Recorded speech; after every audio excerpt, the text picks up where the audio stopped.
Happy belated birthday to one of the greatest action stars, not just in Hollywood history, but also in world cinema history, Tom Cruise.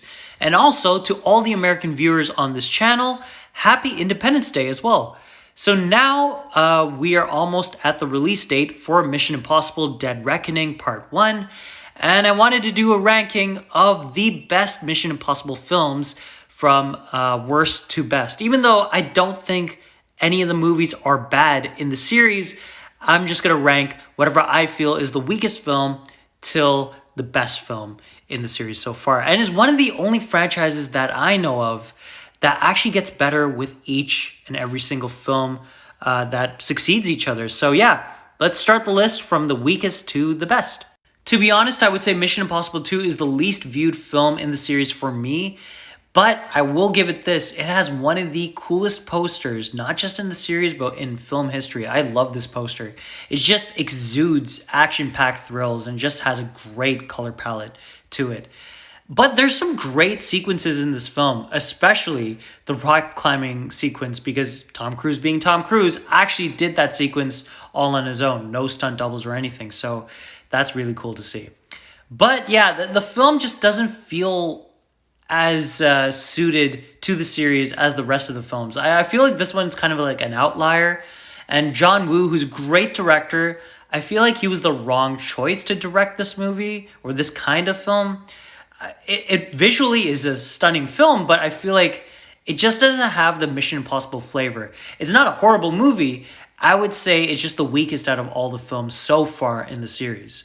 And again, the original film, Mission Impossible, directed by Brian De Palma, is a great movie, but I feel like in comparison to the other entries in this franchise, it is a little bit weaker in comparison. Obviously, it has one of the greatest scenes in film history with the whole wire computer sequence.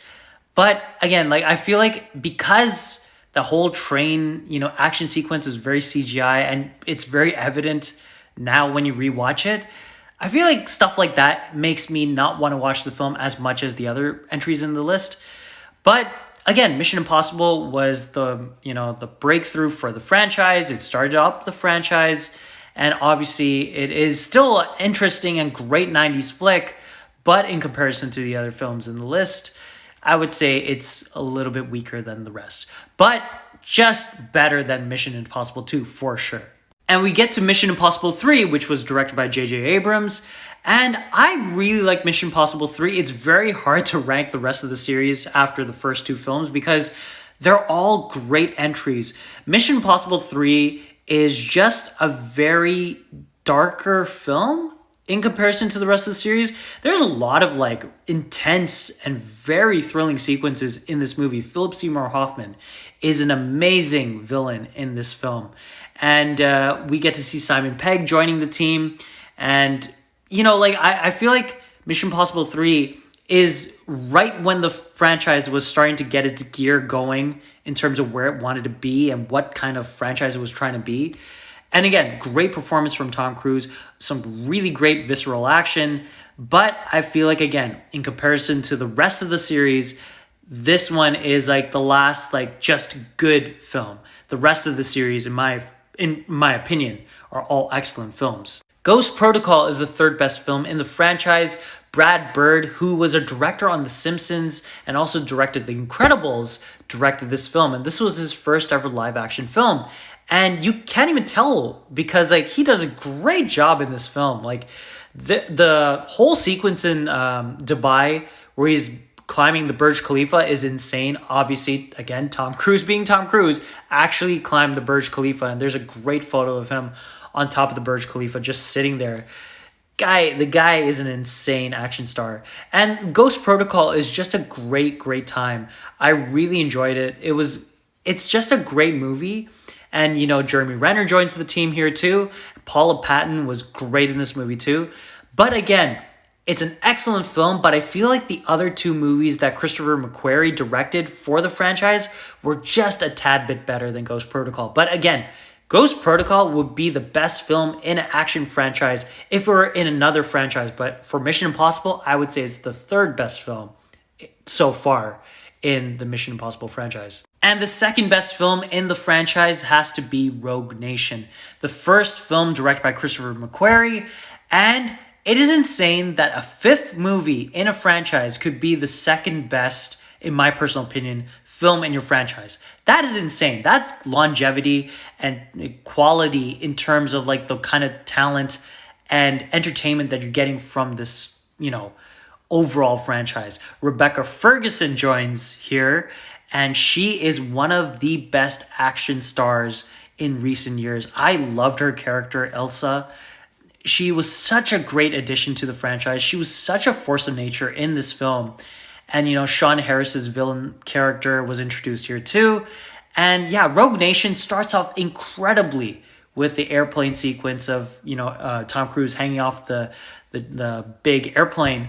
But I feel like the ending of this film is the only reason why I can't say is the best film out of the whole franchise. The movie is so action-packed, so visceral, so entertaining.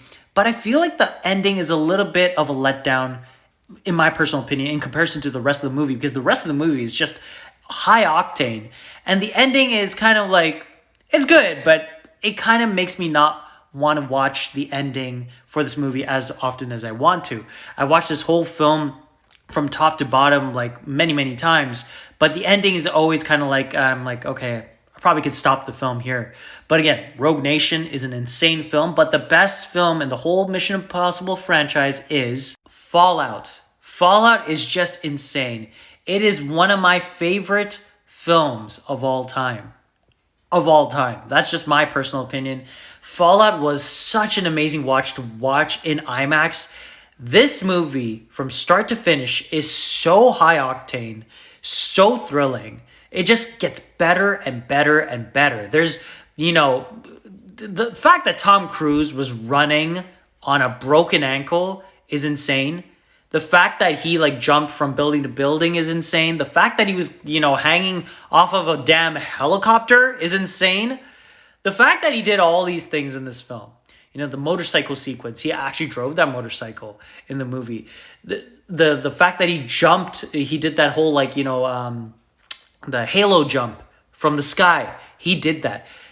At his age, Tom Cruise is just insane in terms of an action star. Fallout is a testament to his action prowess. This film is one of the best action films of all time history.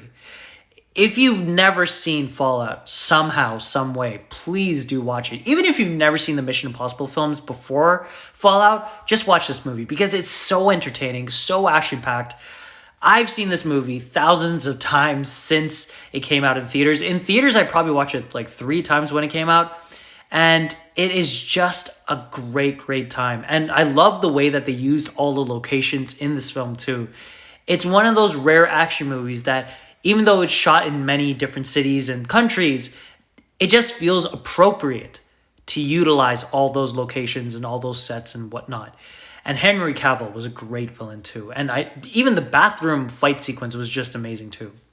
But yeah, I'm hyped for Dead Reckoning Part 1. It's coming out very, very soon. I'm going to be rewatching all these films eventually.